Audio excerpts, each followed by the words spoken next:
በተለይ በኦርቶዶክስ ቅዱስ ቤተክርስቲያን ትምህርቶች ዙሪያ ላይ ደግሞ ጥያቄ ሲኖረው ተገናኝተን እናወራለን። ዛሬ ምንድነው ያወራነው? ሰዎች ለመዳን ምን ማድረግ አለባቸው የሚለውን ሐሳብ ነው ያነሳ ነው።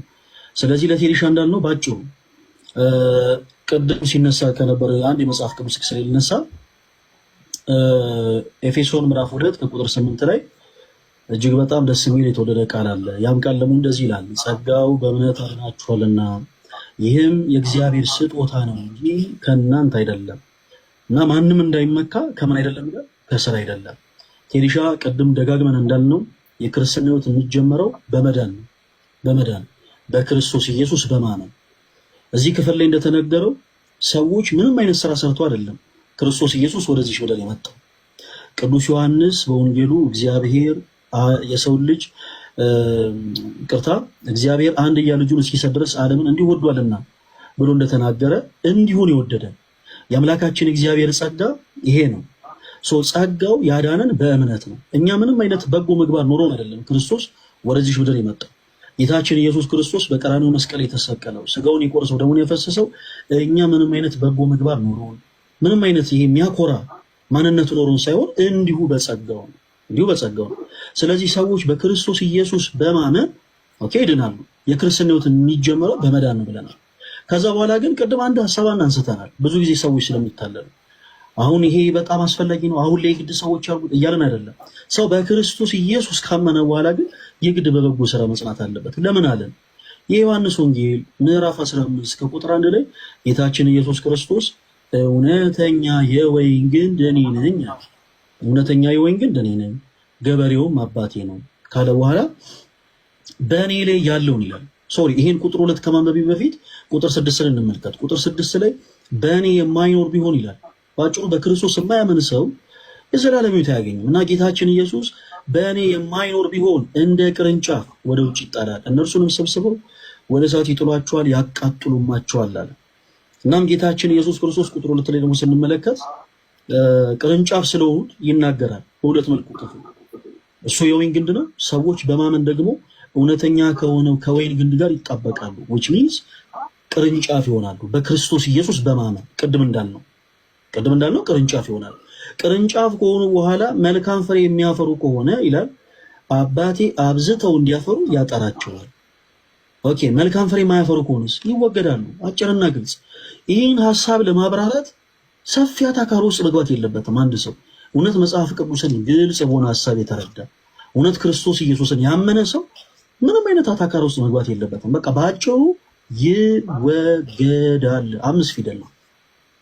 በክርስቶስ ኢየሱስ አምኖ መልካም ፍሬ ማያፈራ ሰው በአጠቃላይ ይወገዳል። ስለዚህ ቅዱስ ቤተክርስቲያናችን ሰዎች በክርስቶስ ኢየሱስ አምነው እንዲድኑ ካስተማረች በኋላ በበጎ ስራ ደግሞ ጸንተው እንዲኖሩ ታስተምራለች።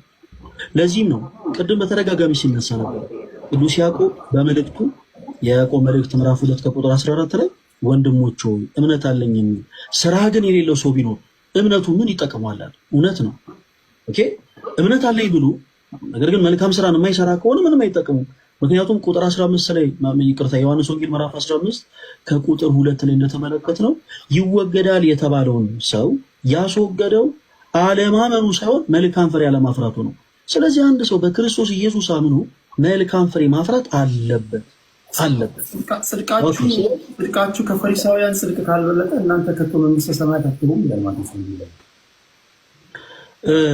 እዚህ ላይ በነገራችን ላይ ሰፊ ውይይት ያስፈልጋል። ትንሽ አሁን ሰፊ ሰዓት ከሰጣችሁ ስለ እያንዳንዱ ሐሳብ አንስተን በደንብ ሐሳብ እያነሳን ጥያቄና መልስ ማውራት እንችላለን።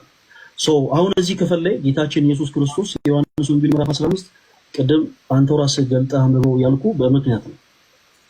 ጌታችን ኢየሱስ እዚህ ክፍል ላይ ምን ነው እያሳሰበን ያለው?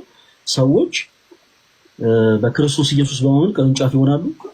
ቅርንጫፍ ከሆኑ በኋላ ደግሞ መልካም ፍሬን ያፈራል። መልካም ፍሬን የማያፈሩ ከሆነ ግን ምን ይላሉ? ይወገዳሉ።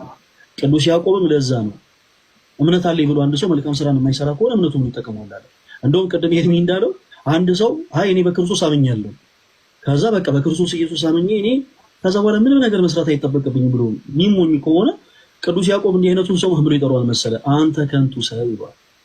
አንተ ከንቱ ሰው እምነት ከስራ ተለይቶ የሞተ መሆኑን ልታውቅ ትወዳለህ ይላል። which means እምነት ከስራ ተለይቶ ምን ያለ ነው? የሞተ ነው።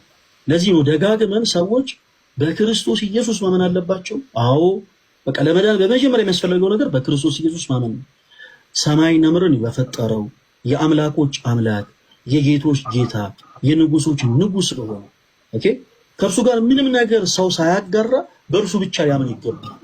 ፍጡራንን ሳያጋራ ሌሎች ነገሮችን ሳያጋራ በእርሱ በክርስቶስ ኢየሱስ ሊያምን ይገባል። ካመነ በኋላ በበጎ ስራ መጽናት አለበት። ለዛም ነው ቅዱስ ጳውሎስ በሮሜ መልእክቱ ምዕራፍ 2 ቁጥር 7 ላይ ቀደም እንዳልነው በተደጋጋሚ አንስተነዋል። በበጎ ስራ በመጽናት ምስጋናን ክብርን የማይጠፋ ሕይወትን ለሚፈልጉ እርሱ ጌታችን ኢየሱስ ክርስቶስ የዘላለም ሕይወትን ይሰጣቸዋል ያለው። ስለዚህ ዛሬ ቴዲሻን ለመዳን እፈልጋለሁ ሲል ኦኬ ምን አድርገን ነው የምንለው? በመጀመሪያ በክርስቶስ ኢየሱስ ስመን ነው የምንለው። በክርስቶስ ኢየሱስ ስመን በመጀመሪያ የሚያስፈልገው ማመን ነው። ቀደም እንዳልነው ምንም አይነት ስራ መስራት ሳይጠበቅበት በመጀመሪያ ከእርሱ የሚጠበቀው ማመን ነው። በማን? በጌታችን በአምላካችን በመድኃኒታችን በኢየሱስ ክርስቶስ።